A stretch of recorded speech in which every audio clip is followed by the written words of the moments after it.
What is this about being present? What is this about being alert and knowing yourself? But Matan is a transformational coach. He's a hypnotherapist. Also, he is a movement therapist and wellness educator. So, Matan has spent more than 20 years helping people really overcome their perceived limitations. And I think a lot of us have that perceived limitation.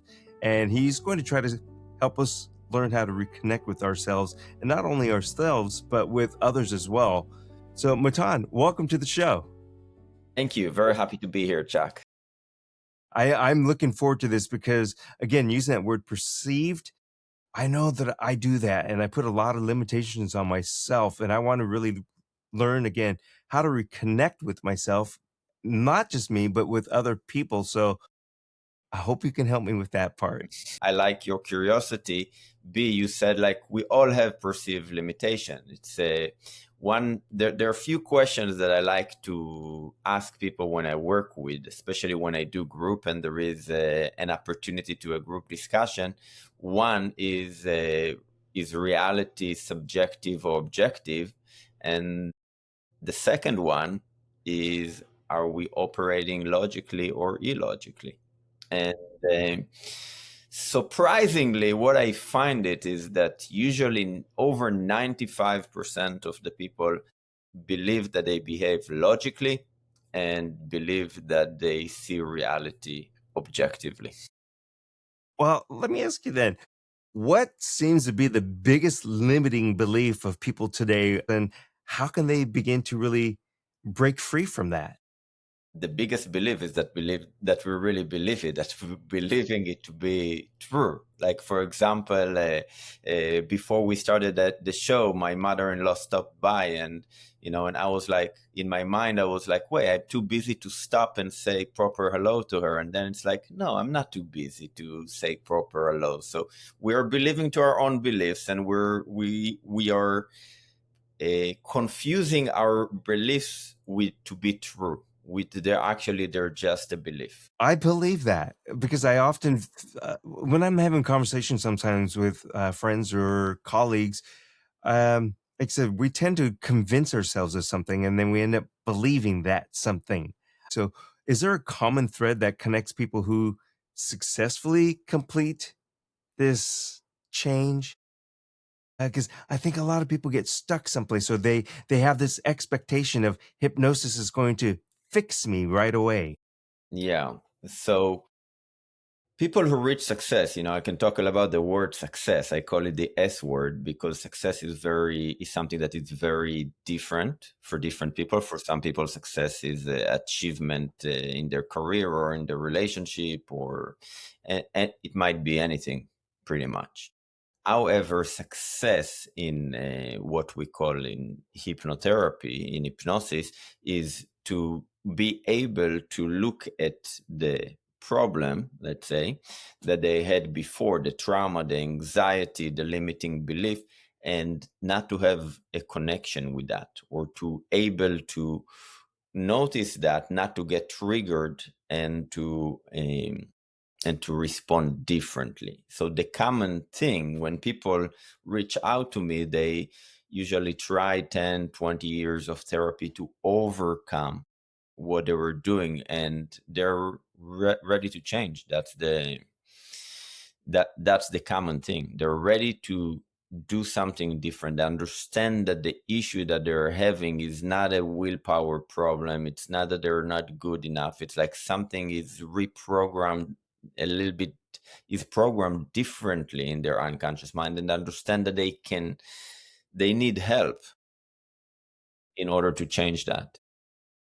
Yeah, can you explain to us a little bit of how and why you got into this? Because your your own journey is from a different career, and I think it was because did you get burnout or you just disliked doing what you did, and you made this change? Yeah, I made the change, and I had I've done other things before that in my life. So for me, when I was 22, 23, I got into practicing yoga, and I traveled to Southeast Asia. I got to India. I found my yoga teachers there, and it was a way really to see the world different, like, and the way we see the world different is the way we are. So I was able to experience my own transformation in a very short time, relatively. And that pretty much helped me to question things and say, wow, if I was that person 3 months ago and now I'm this person, something changed for the best. And that's really what spiked in me that interest. So I've been practicing a lot of yoga, qigong, meditation for many years. And at some point, uh, around 11 years ago, I had a near-death experience, and all of a sudden, from being that person with confidence that can go straight on and tackle any challenge in life, I was in PTSD. I was anxious. I had panic attacks every day, migraines. Like, my entire life changed in a heartbeat, and I I tried everything. I was so desperate. So I tried everything because I realized willpower is not the case here. It's not a willpower problem. It's not that I don't do the work. There is something else that I got in that uh, event. Okay, in that trauma event, and I will be happy to talk more about trauma, because the issue for people with trauma is not the trauma itself. The issue is that we are getting an idea about ourselves that that idea is not serving us. So, for example, if I work with somebody with sexual assault, they don't feel the world to be safe, or they don't feel a relationship to be safe. So this is really what got me into the work that I'm doing right now, to do part of the work that I'm doing right now of trauma, anxiety, limiting beliefs, really working on safety with people and help people feel safe in their body, because safety is underrated, to my opinion. Mm, okay. Um, why would you call it underrated for safety? Um, because a lot of the issues that people have, like procrastination, abandonment issue, they're based on safety, and we are so concerned on achievement and success in our culture, and we a lot of time it comes as a compensation for not feeling safe. Okay. You can think, for example, on people that are successful, people who are what we call successful. That's why I put the quotation mark. People who have a job, and they're CEOs, founders, entrepreneurs who work 80 hours a week. Olympic athletes, I work with some of them.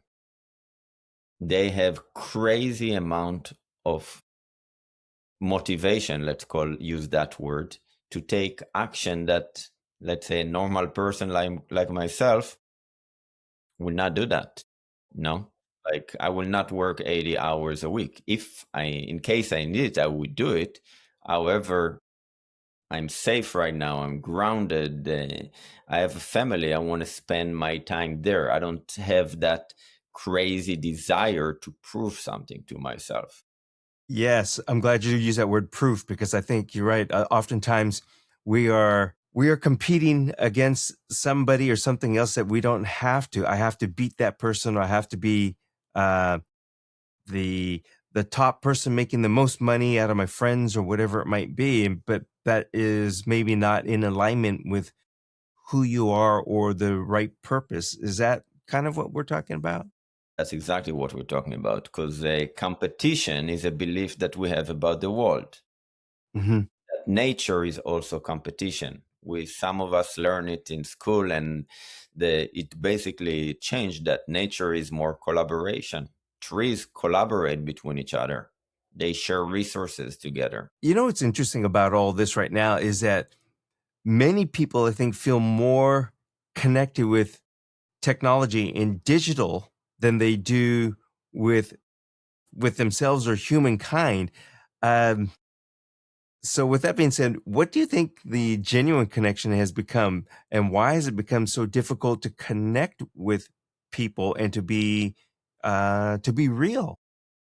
I don't know if I would call technology connection necessarily, because obviously it allows us to connect, like we're doing right now. We're having a genuine conversation.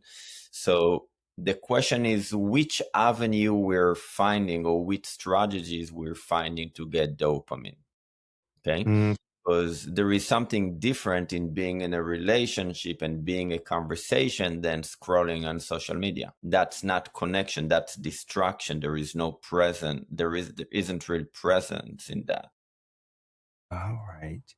Um, I mean, so far we've talked a lot of information, a lot of things about perception and the personal. What should I call it? Just being personal and being attentive to yourself.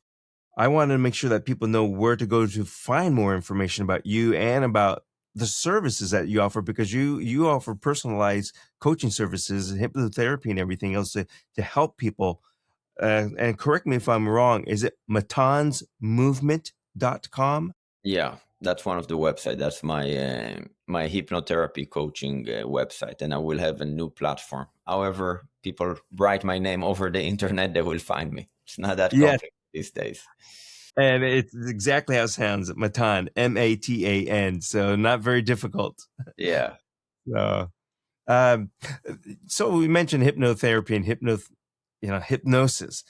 Yeah. So hypnosis, I think, often carries that misconception because we see it in movies and popular culture. So what really is hypnosis?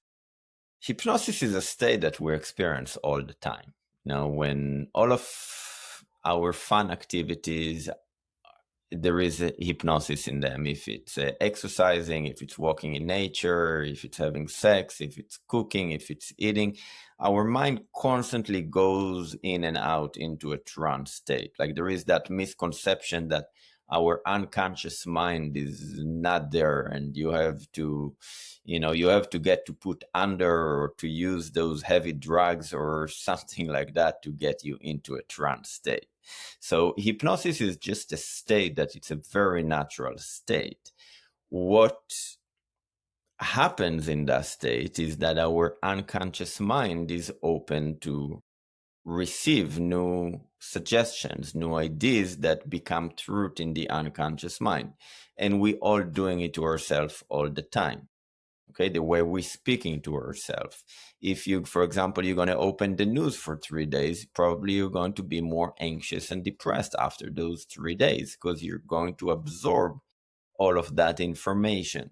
Okay, what I do, what practitioners do with that is to help people change what we call the truths, ideas that we hold about ourselves in our unconscious mind, like am I safe, am I not safe, can I express myself emotionally, can I feel that way, anything that, not anything, most things that our clients throw at us, and we help them to anchor them that this is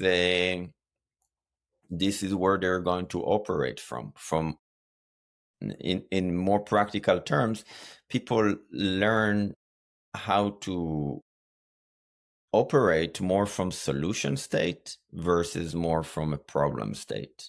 And unfortunately, most of us spend way too much thinking in problems, operating from problems, like seeing life as a problem, is something that I have to fix, that the world is broken, that I'm broken, and we have to fix something that is broken, versus what we discussed before, that we have a brilliant mind that can do so many amazing things for us. So really, with hypnotherapy, hypnosis, it can help improve all aspects of your life. Then, right? Absolutely. Every aspect of our life is controlled by our unconscious mind. And there is not one thing that we're doing that is not affecting ourselves. Are there people that, because they think of hypnosis and they view it as what they see it on TV shows or movies and things like that, get a false perception of what it is. So they have a difficult time with hypnotherapists where I don't know how to say this. I'll just call it non-believers. And I know that's incorrect, but they are so difficult to convince that this will help them that they prevent any of this from helping them. Does that make any sense? Am I making sense with that? Yes. However, from my perspective, I work with people who want help. Like there is no people who are not believers. Let's start with that. Non-believers is a form of belief. Like say I'm agnostic, it's like, say I don't believe, it's a form of belief. Like we all have belief. Even the belief that we're not believing is a form of belief. Mm-hmm. Okay. For me personally, I like to help people who want help. I'm a service provider. I can't help people who don't want help. They don't reach out to me, and they don't want. They basically what they're looking for is somebody. And by the way, this is 99% of people. Most of interaction that people have with therapists or people have with their friends, they're looking for validations that their problems are true. Yes. That validation. You are definitely right. If somebody's seeking out the help, they are well, hopefully they're willing to be helped and to listen to the practitioner, the provider. I only keep going in that hypnosis because of the fact that we see all these things and then we become non-believers, even though we're thinking, oh, I want that help. I don't know if it's really going to help me. Smoking, I don't know if it's really going to help me stop smoking. I don't know if I believe that, but I want to stop smoking. Yeah. Those are the people that I was wondering, because they are truly seeking out help. What might be the first step for them to be open and susceptible for that real help and to be open? What you mentioned, the fact that a person wants to change doesn't mean that he wants to change, because our mind is more designed to keep us safe than to help us to be happy. So for example, smoking, and by the way, it's not my specialty, smoking. I no it- because it's working with negative association, and in general I prefer to help people who really want help. So, however, I've done more than 20, 30 sessions of smoking in my life, and I find it that it works. Okay. However, I think I really like to talk about it because it's a behavior that people are doing it for years. They don't do it for 2 years. They do it for, before they reach a hypnotist, they've been doing it for 30, 40 years. And, they either get cancer or they have erectile dysfunction or they have circulation flow. And it's something that is super interesting about human beings, that we can have a behavior that we can agree that smoking is a terrible behavior. Mm-hmm. It's not, there is nothing good about it. There is not one thing that is good. However, in the unconscious mind, there is a positive gain to it. Okay. There is a positive, that's something that, people usually start smoking in high school and all of a sudden they can socialize, and the association is from there. However, every behavior, not every behavior, most behavior have secondary gain. Okay, so let's talk about exercising. What's the secondary gain of not exercising? We're in 2026 right now. We know that after sleep, exercise, movement is the most important thing for our health. Way more effective than antidepressants. Way more effective than anything else. How come people are not exercising? That's kind of where we're checking that logic machine that we're having, that we're thinking that we're really logic. And if a person is listening to it and is not exercising, probably is have resistance right now to what I'm saying. And he wants to stop listening to this right now, Mm-hmm. because there is that resistance. And for a person who wants to change from not exercising to exercising, he has a lot of secondary gain from not doing it. He's not getting the resistance. Is not going to suffer because it takes some time to change. It's going to take people 3 months to do it. For me, for example, if I will not exercise for 3 days, I will start feeling anxious. Like my mind will tell me like something is off balance. My hormones will be off balance. I will be a little bit depressed probably. Mm. It's almost like we need to flip that mindset and change that secondary gain as no resistance to the gain is health, whether it be internal health or exterior health. Also, I think it's something maybe where the the more exercise you do, you become happier, perhaps, and Yeah. it allows you to be able to communicate with others because you feel better inside and outside about yourself. If we're talking about exercise. Yes. What you're talking about is, instead of focusing, let's say a person who's not exercise will say exercise sucks. I don't like sweating. I don't like working hard, into what the benefits are. So this is what we're talking about is a form of self-hypnosis. So instead of focusing on what you don't want, I don't want to not to feel good. It's like, how is it going to make you feel? And Mhm. focusing on that. And also starting, it's very different, by the way, what we're doing than one-on-one session that I do with people. Um, because their brain is not open when we're listening to that. However, what we're doing, and I think that's super important, is the way we're talking to ourselves. When we start talking about solutions and what we want to get, then what exercise is going to do, for example, for us, then our entire way of being is different, because everything is an identity. To the belief, you can have the identity of somebody who is not exercising, or the identity that somebody who is exercising. It's just an identity. We already have an identity. Can we make it absolutely clear for the people who are watching and listening the services that you provide? Because it is very important. Like I said, a one-on-one is going to be much more beneficial than somebody listening in a group situation, I think, with this. And you do offer personalized help. So if you wouldn't mind telling us really exactly what is it that you can do for people and what is it that you do? So I really like to work with the trauma, anxiety, limiting beliefs, and to people who want to change behavior, because behavior is a reflection of a belief. That's pretty Okay. much it. So Okay. I can help any person who is looking for help to change something. And we have to get to the core issue that we haven't really discussed what it's about. If you want, let's jump into the core issues of people. So, all the listeners are super smart people who are listening to your podcast. The issue that people have are not strategy or information. There a misalignment between the conscious mind and the unconscious mind. And we have a mind that wants to protect ourselves, also from our emotions, also from ourselves.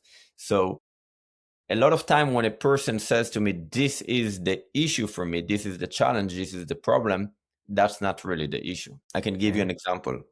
Yeah. Yesterday I worked with a young adult, and he told me that the issue for him is anger. Like every time he comes to do his to-do list, is just getting filled with anger. Anger is not an issue. Anger is not a first emotion. Anger is a secondary emotion. His issue was fear. He's afraid that he's going to fail to achieve what he wants to achieve. So for years, his strategy was to create anger.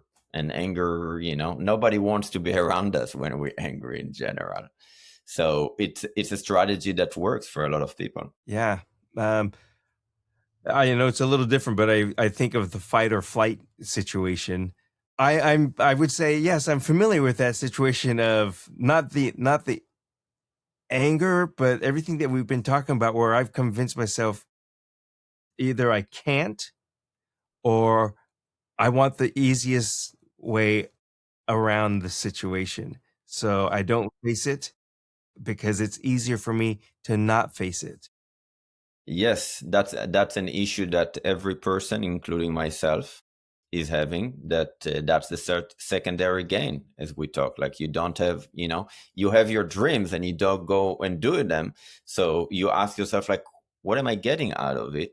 And what you're getting is that you don't have to feel that resistance. You don't have to do the work. Like, if we talked about exercise, you don't have to go to your garage or to do whatever you have to do. It's like you can just be exactly where you are right now, and it's comfortable. Yeah, it is. It's and I think that's something we've heard people say before, break out of the comfort zone, but we just have such a hard time doing that.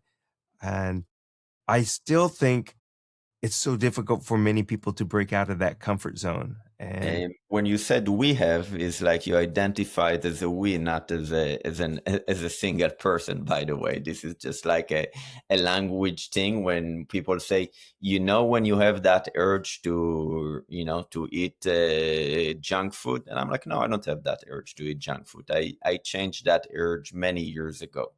Okay, so language is very important. I'm pointing out to the listeners because this is one of the way that people give away responsibility over their own action, over their own life as a result of that. almost like disassociating themselves with it, where they really are the ones that need that assistance or help. Yes, absolutely. Yes, It's not my problem; it's their problem. exactly. Yeah, you can't help a person change or self change if we're not saying, this is the issue that I'm having. I have to take ownership over my problems.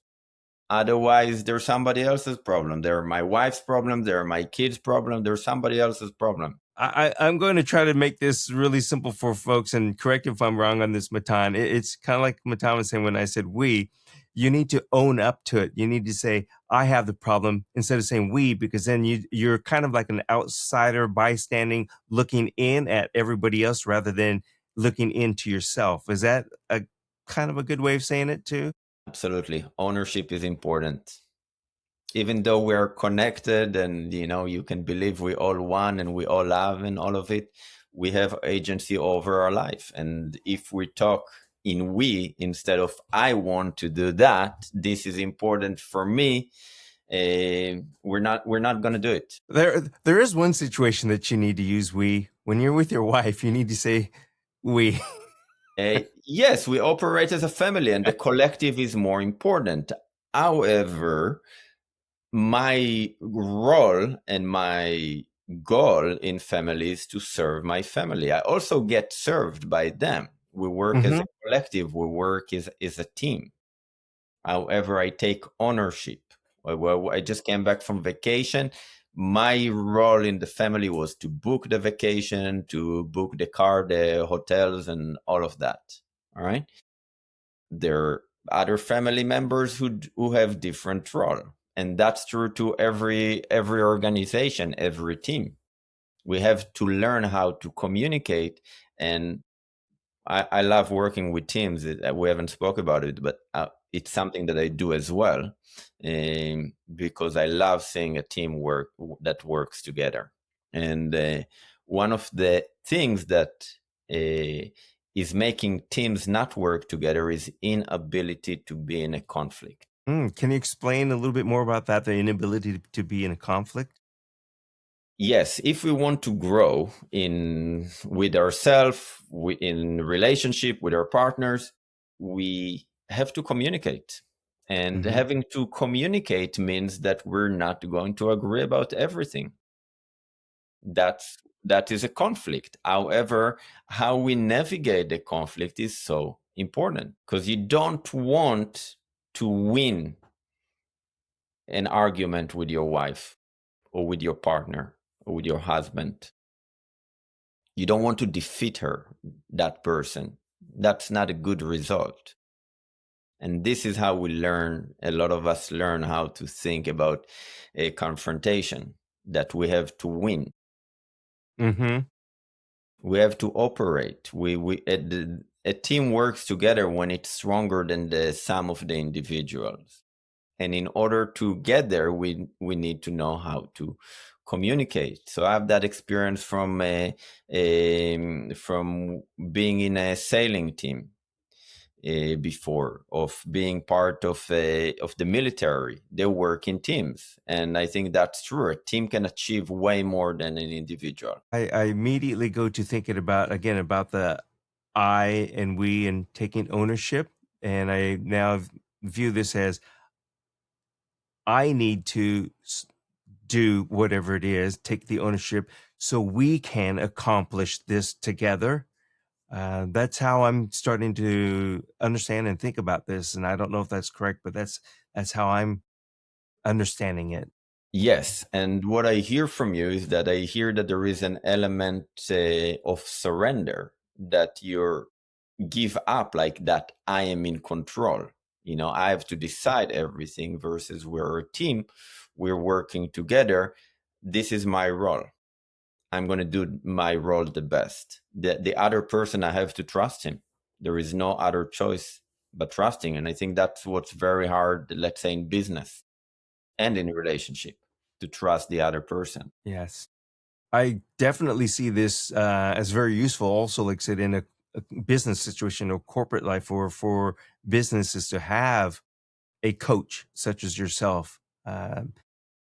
Because we are all so diverse, and we are, even though we talk about I, sometimes now this is just coming to my head. The I is different than me, because I think with the me, it all becomes about Yeah. me, Being a and the victim. I is different. Yeah. Being a victim, taking versus taking an ownership over the situation, over my behavior, and really be able to see things for what they are, versus the victim who blames the world. We have a lot of that going on these days, Yeah. blaming the world or blaming others. You've helped like celebrities, people.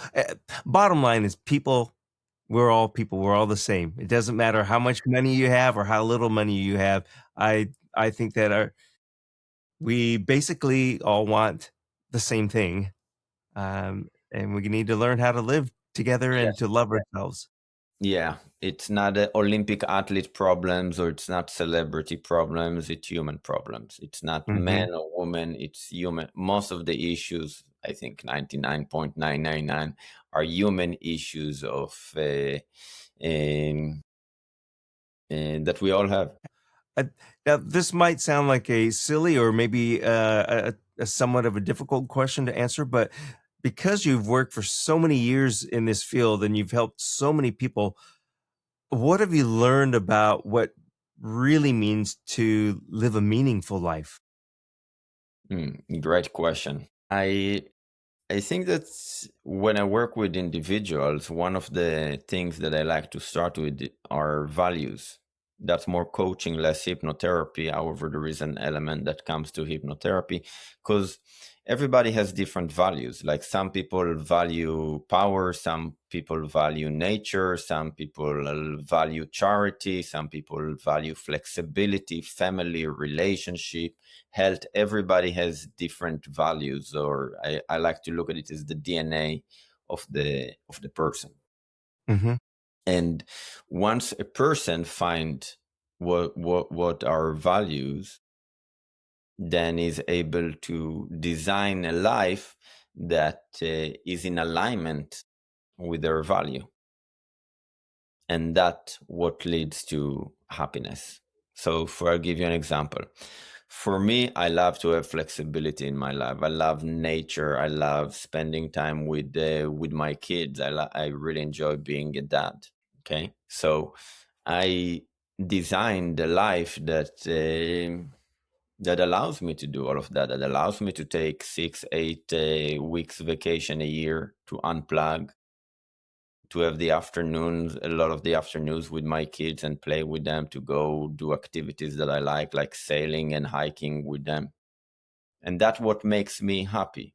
So a person has to know what her values are, and then see how he's going to experience them in his life. If it's going and do some charity work, go do some charity work. If you want to help people, go and help people.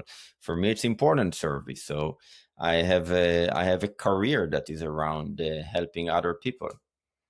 versus I imagine, being in a corporate environment, I would go crazy after a week, personally. Me, Yeah, the first thing I'm thinking, I know people are out there going, "Wow, he's lucky. I wish I could do that. I want to do that.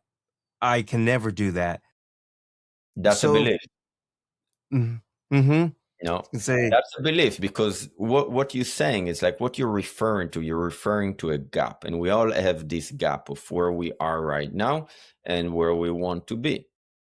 Okay, there is nothing wrong with that gap. The question is for each person, how they're finding a strategy that is going to work for a long term. Because usually it's very hard to change our life in a week or in a month.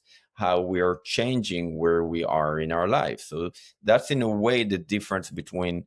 There is a difference between hypnotherapy and coaching. Like hypnotherapy, and I combine both of them, because hypnotherapy is about breaking those beliefs that are not serving us. Coaching, like every organization, every business, is if it doesn't matter what goals, if it's a fitness or if it's a nutrition or if it's opening a new business or starting a new career, is how we are taking those micro steps, and over a long time, over a period of time, we are changing the identity of who we are through taking those small actions. All right, like for example, easiest way, if you're going to spend 30 minutes a day playing a musical instrument and you've never played an instrument in your life, within a year or 2 years, you will start forming the identity of a musician. You will start seeing music in a different way. You will start seeing yourself in a different way. mm-hmm. And that's what works. Micro steps is what works to shift that. Yes, there are situations in life that it's time to go to a desert island and burn the boat. However, most scenarios are not like that. And I'll tell you one more thing about it. I call it the third quarter. Um, Most of the things that are going to change our life are not urgent and important. And we live in a culture that we are basically doing whatever is urgent. So we know to do the urgent things. However, the things that are important for us and not urgent, we have to schedule them and put them somewhere and do them. Otherwise, they're not going to happen, because there is always something that will happen and take away the time. Yes. Um, for me personally, I kind of equate that to alignment. What is my alignment? And what is important to me? And like I said, I do believe that a lot of people want to do the important things in their lives, but they're looking at that immediate, I have to do that, where they really don't have to do that. And then they become unhappy. And then if we're talking about corporate world, I think that's where possibly burnout can happen. Yes, absolutely. I agree with everything you said, except the word but. Most people Mm, don't use the word but. You used but instead of and, because but means I love you, Chuck, but but what I said until now is not true. So people want to change their behavior and they have a challenge with that. It's not, not negating that. hmm.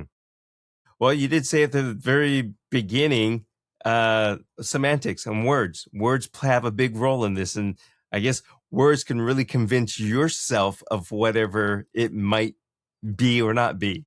Yes, and the way I see hypnotherapy and my role, I I'm not an expert in terms of the field. Like for example, when I work with movement, I'm an expert in movement, that I will tell you, to rotate it in, rotate it out, use, I will be specific with. Hypnotherapy, I help people create their change for themselves. Like I help them to facilitate the change. Like for example, if I give you a suggestion like eat more greens, it might sound right for you right now. However, it's not your idea. You're not going to take it in.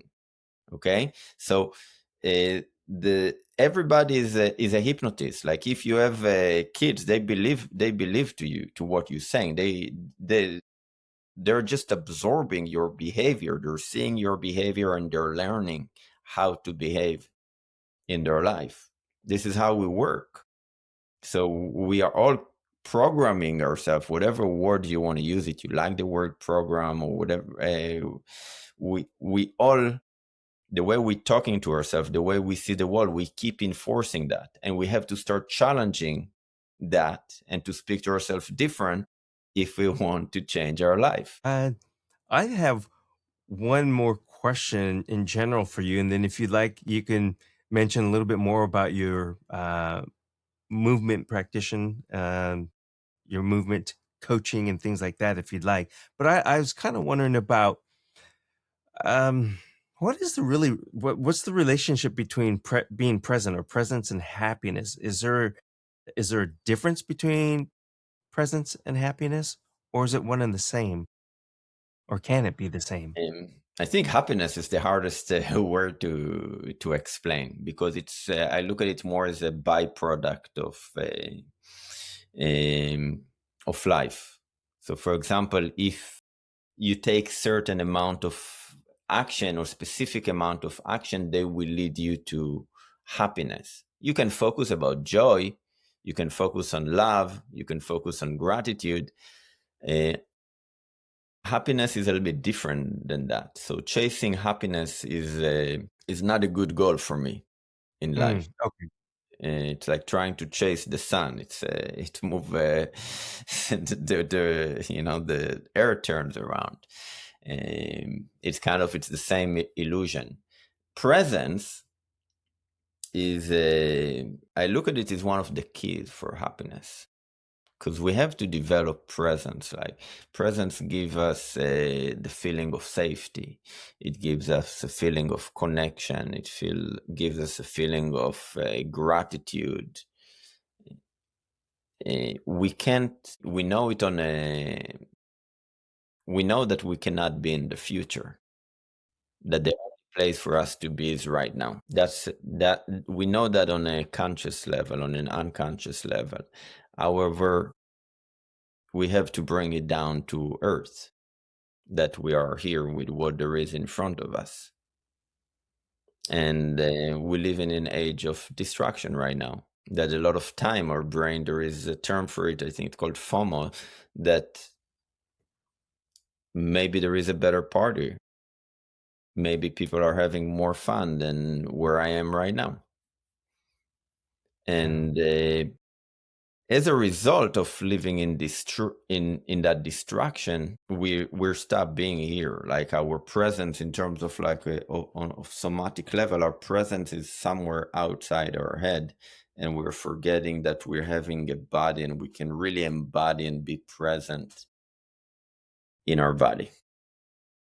For me, I feel as if um, being present, having presence, is living that moment. Don't worry about what's over there. It's kind of like chasing the pot of gold at the rainbow. That's my happiness over there. And I'm constantly chasing instead of living the moment and being present. And like I said, that would be a key component of happiness for me, is being able to slow down, see what's in front of me, and live my life and enjoy it, rather than thinking my life is over there where I'm thinking that's better, that's better, that's better. Because Yeah. I may never get there because I Eh, can't reach that rainbow because it keeps moving. yeah. And also, if you will get there, it will not make you happy. Most of Grass the is things never that we greener run on. after and we get, this is the curse of getting what we want, because then we see that it did not make us happy to have whatever, to have a job, to have a title, to have a pool in your backyard. They're not going to make you happy. It doesn't mean that you have to stay at home and do nothing. However, for me, what I find that is working is balance. Mhm. And for me personally, if I work too much, I'm not that present the way I want to be. If I'm going to work 40, 50 hours a week, I'm not going to have the same amount of presence to my family and to myself. And Things, uh, and another thing that you mentioned, we a lot of people, and I used to be like that.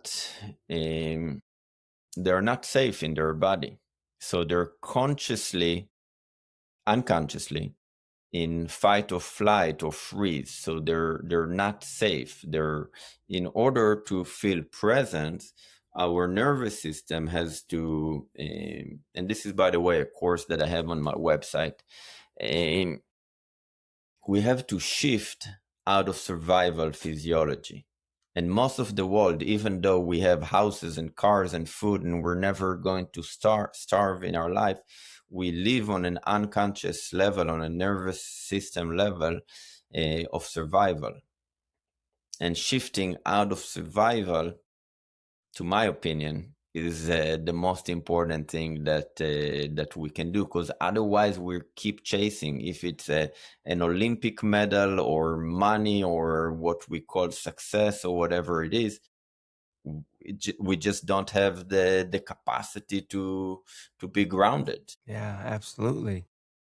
And I Um, will tell one more thing to people to understand, that I think that is very important. When I work with Olympic athletes or with the CEOs that made millions, if not billions of dollars, this is exactly what I work with. It's not that they're going to quit their dreams. However, they're doing it for the fun of doing it, because that's their, in yoga, we call it dharma. That's their path in life, to be an athlete or to be a CEO or to do it. However, they don't have that need to prove that anymore. They're playing the game for being in the game and enjoy being in the game. Okay, it's the same thing with athletes.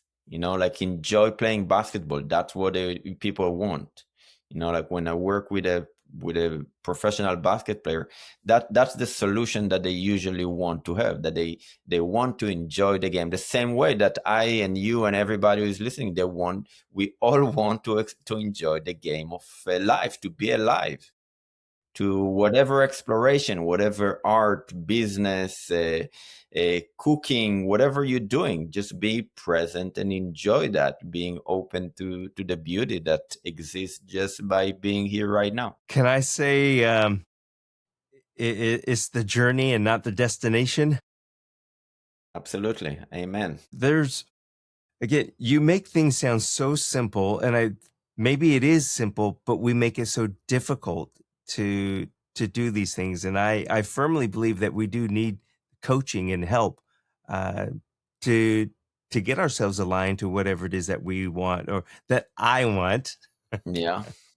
I Uh, think I'll tell you this. I think it's a gift. I work with coaches for myself as well, and I think that is a gift to work with a coach, because one of the challenges that we have is, like, we're thinking from inside our mind, and one of the most simplest thing that a coach can do is to echo what you say to yourself. And this is, I'm not talking about hypnotherapy or anything like that, just even speaking with your friend, and then you get to understand, because our mind is limited, and it's especially limited when it comes to our problems. When you talk about something that you're really good, whatever it is, music, doing a podcast, cooking a meal, you don't have any problem.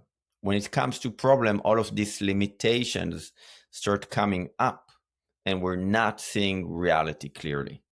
Or I will say it this way, it's not that there is a clear way of seeing reality. We're not seeing our mind is not serving us, because there is no right and wrong. There is it serving me or is it not serving me the way I perceive the world right now? Because I don't know how the world looks like. I have my own perception. The question that I ask, is it serving me or is it not serving me? I'm going to say that's the biggest takeaway for me right now, and I think people really ought to look at things that way. Is it serving me or is it not serving me? Yeah. That's cut and dry. So what I will add to that, because like people can, I know we're close to end, and people usually will. I love listening to podcasts. And how do we get more value from that? Will be to ask yourself what behaviors are not serving you, and write them down so you know that it's not serving you, and that will be basically a call to action for yourself to do something about it. It's your life. If it's not serving you, and I already spoken about it for more than 20 seconds, so people know exactly what is not serving them in their life right now, you have the power to change it. Matan, did you want to add anything about your movement therapy or anything like that? I have two businesses. I have the hypnosis and coaching, and I have the movement. I'm in the process of separating them. I don't know exactly what domain will be to my coaching and hypnosis. Now it's under Matan's movement. The movement practice, I moved it to Movement Labs, and I'm in the process of creating an online course. I'm more of a movement therapist, movement architect. Like, what I like to help people is to come up with a strategy that help them to move well in their 80s and 90s so they can get on and off the ground. I think, for example, many people are focused on strength, and I think that strength is very important. However, strength, I like to look at it as building a third floor versus and what most people that are over the age of 40, they need to invest more time in their second floor, first floor, and foundation to really work on aligning the body first, and then to put the muscles on. I think muscles are important. Exercise is important, mainly for the brain. Excellent.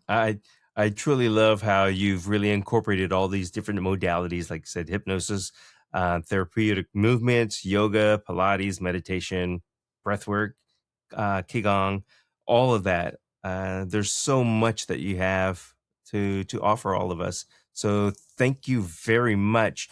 I'm going to call this an introductory because again, there's so much, and I encourage people right now. And the best place again is Matan's Movement would be the Yeah. best place to start. Okay. Yes. So matansmovement.com. Again, Matan, thank you very much. Thank you. You're welcome.